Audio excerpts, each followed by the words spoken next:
Jurus Jitu Penanganan Pandemi ini langsung sudah ada dua narasumber ya, Vi, ya. Yang bersama kami sudah ada Mardhani Alisera, politisi PKS, dan juga Aceh Hasan, politisi Partai Golkar. Selamat pagi, Assalamualaikum Kang Aceh warahmatullahi wabarakatuh untuk keduanya. Bang Mardhani. Waalaikumsalam warahmatullahi wabarakatuh. Sehat-sehat ya semua ya. Sehat, alhamdulillah. Baik. Saya mau ke Bang Mardhani dulu deh. Bang, ini ada pernyataan Bapak Presiden mengenai bajak krisis untuk lompatan yang lebih besar. Anda sendiri melihat bagaimana penanganan dari pandemi, terus kemarin melihat dari isi pidato kenegaraan Bapak Presiden?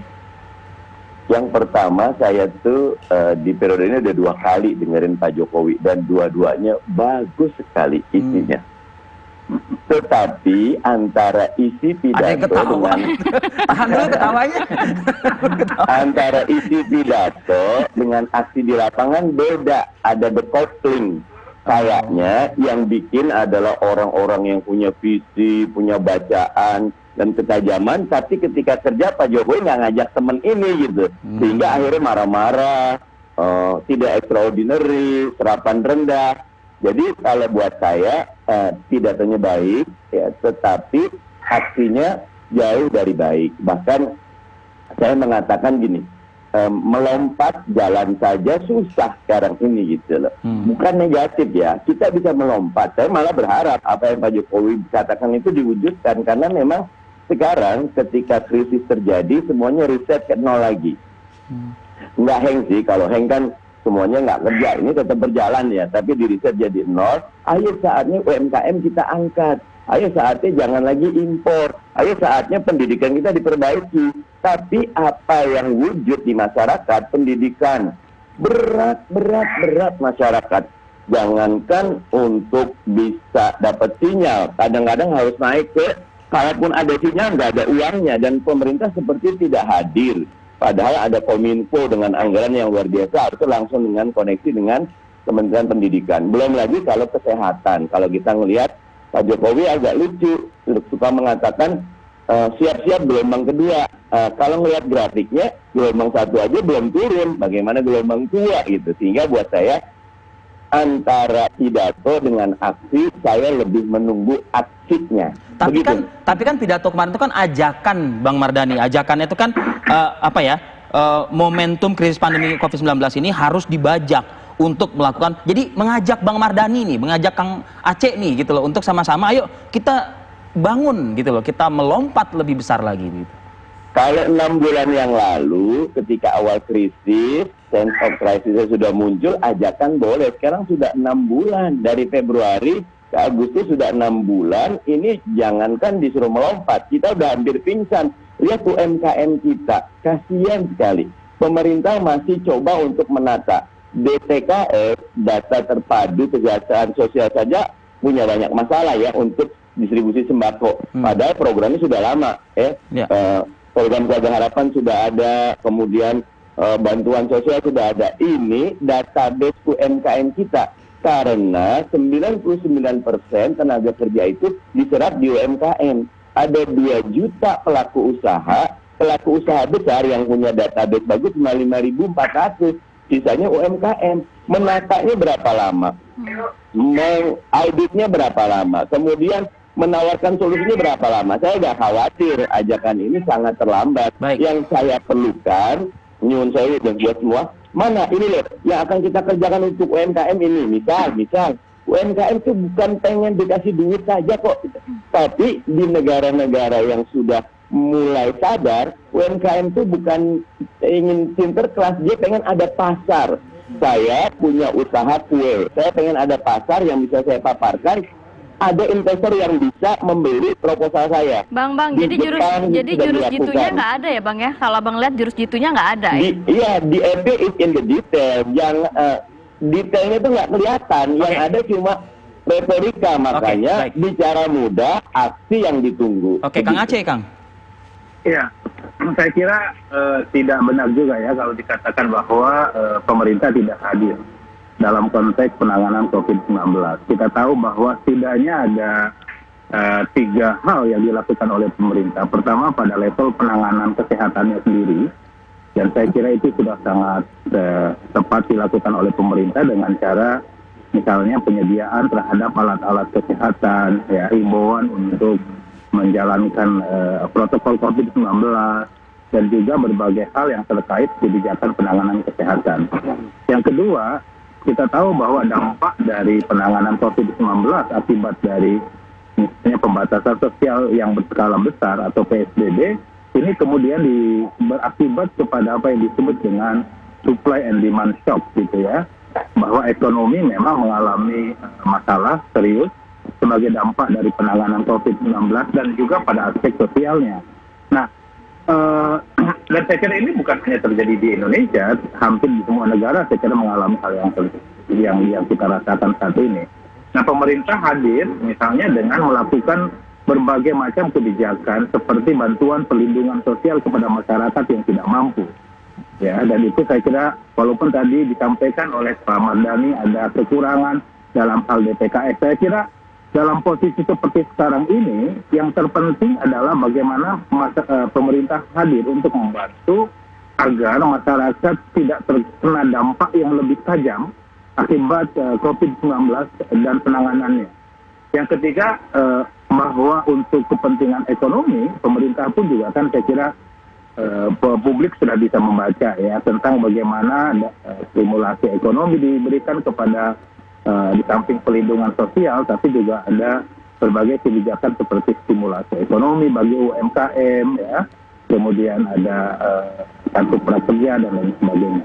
Nah, ini semua harus dipahami bahwa memang pemerintah sudah melakukan ya, walaupun memang saya kira dari berbagai kesempatan juga Pak Jokowi selalu mengingatkan kepada para pembantunya untuk lebih akseleratif di dalam menjalankan tugas-tugas yang diinstruksikan oleh beliau. Itu dia, ada barangnya tapi belum berasa mungkin gitu kali Kang Aceh, ya kan? Coba nanti kita dalami lagi ya di segmen berikutnya. Bang Mardhani juga Kang Aceh. Kami harus jeda.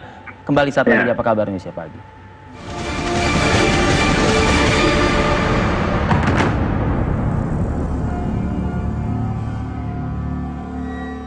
Kita masih bersama dengan Kang Aceh Hasan Sazili dan juga Bang Mardhani Alisera. Saya sedikit sebelum kita ke Bang Mardhani, Kang Aceh, selalu Pak Jokowi, Pak Presiden itu kan kalau pidato kan ya kalau kata Bang Mardhani kan bagus ya gitu kan. Cuman implementasinya ya.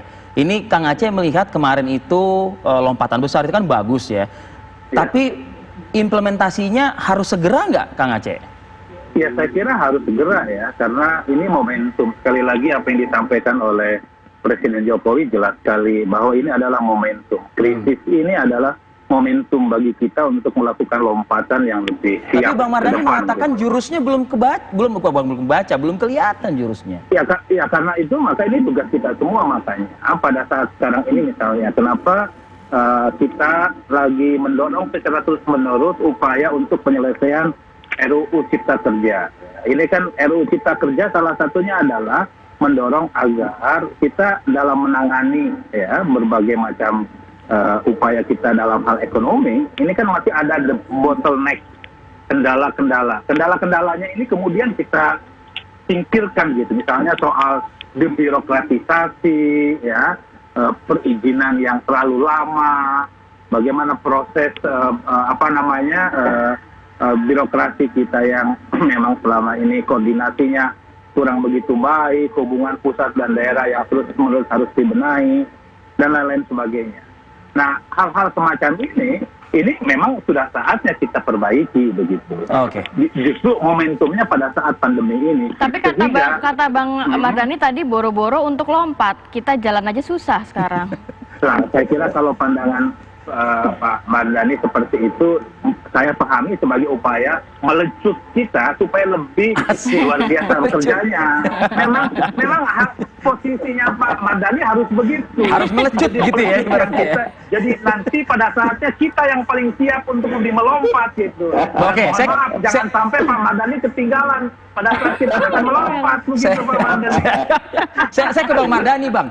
Komentar Anda apa, Bang? Kalau seperti itu, Bang? Saya ingat dulu, Arif semua mungkin masih ingat di WhatsApp tuh ada meme gini, meroket gitu kan, kayak gini meroket gitu loh. Jangankan meroket, nah Pak SBY masih 5%-an di atas, karena agak turun. Tapi begini, Saya tetap fokus, ayo Pak Jokowi ini kan presiden saya juga ya, dan tugasnya sampai 30 September 2024. Karena itu benar kan? Kami ingin melecut, ya. Kayak misalnya gini, kemarin itu sederhana, ini kami harus hadir di DPR pakai rapid test dan swab. Nah, saya langsung lihat rapid test, saya lihat alatnya made in Shanghai. Swab saya lihat Munich GmbH. Saya mau dalam 1 bulan saya sebagai presiden Indonesia akan meminta semua alat rapid test buatan dalam negeri, kasih duitnya. Jelas kok. Mimpi nggak sih Bang Mardhani? Enggak kok, mampu kok. Teman-teman kita mampu kok gitu. Asal karena kan ngambilnya mudah. Misal saya kemarin kritik Pak Jokowi, pokoknya kita inflasi 3%. Memang di zaman Pak Jokowi inflasi rendah semua. Tapi tahu harganya, inflasi rendah, impornya bablas anginnya. Ada kekurangan bawang impor, ada kekurangan beras impor, garam aja impor. Makanya Bu Susi jadi nggak sejalan Bang ya, itu maksudnya Anda jadinya, ya? Cuma yang penting 3%, tetapi industri dalam negeri tidak. Kalau mau industri dalam negeri, dulu tidak ada yang mau pakai mobilnya Korea, kayak apa Hyundai, kayak apa Kia. Tetapi mereka ngotot, sakit kayak apapun, berat kayak apapun, ini produk dalam negeri. Sekarang mobilnya Korea bisa mengalahkan mobilnya Jepang, bahkan mobilnya Eropa. Kenapa? Ada kebijakan yang jelas. Jadi Bang Mardhani, jadi kebijakan yang jelas menurut Anda kayak gimana Bang? Konkretnya Bang? Yang bisa terukur kayak tadi. Oke, pokoknya contohnya tadi Mas Aceh mengatakan tentang sosial, DTKS, daftar terpadu kesejahteraan sosial, data terpadu kita 1 bulan ini selesai. Kementerian Dalam Negeri sudah punya rekap 99% iktp. Tapi itu tidak digunakan oleh Kementerian Sosial. Itu juga tidak digunakan oleh Kominfo. Padahal mestinya integrasi data itu bisa dilakukan. Nanti kita lihat lagi ekonomi tentang stimulus. Kan sederhana. Berapa nih saatnya sekarang? Saya perintahkan dalam 1 bulan ini Menteri Koperasi UMKM data terverified seluruh UMKM dengan grade, katakan grade A itu paling rendah, katakan itu maksimal sebulan 10 juta omsetnya, grade B 50 juta, grade C di bawah 200 juta, selebihnya itu udah lain. Nah, yang ini dapat ini langsung. Bisa lagi saya perintahkan setiap kecamatan datanya Bang Mardhani banyak nih. Nah, yang saya inginkan, jadi rakyat lihat. Oh, Bang Mardhani, pagi, bulan depan mau saya lihat. Nah, dengan itu rakyat, pemimpin bekerja, Bang Mardhani bicara. Gitu. Iya. Lecutan Anda sudah cukup sakit kok. Saya dilecut sama Anda tuh barusan tuh, udah cukup sakit gitu loh. Kang Aceh, 1 menit aja durasi Anda untuk mengomentari itu, Kang Aceh. Iya, apa yang disampaikan oleh Bang Dhani kan ini semua ongoing proses ya. Soal misalnya DTKS ya, saya kebetulan sebagai pimpinan Komisi 8 juga selalu mengingatkan, dan saya kira prosesnya sudah dilakukan lebih baik ya dibandingkan. Kata oposisi nggak ada yang susah, gampang kok katanya begitu. Ya kalau dilakukan, saya kira bisa dilakukan dengan sebaik-baiknya gitu lah ya. Koordinasi lintas sektoral antar berbagai macam kementerian, saya kira di bawah kepemimpinan Pak Jokowi terus-menerus dilakukan.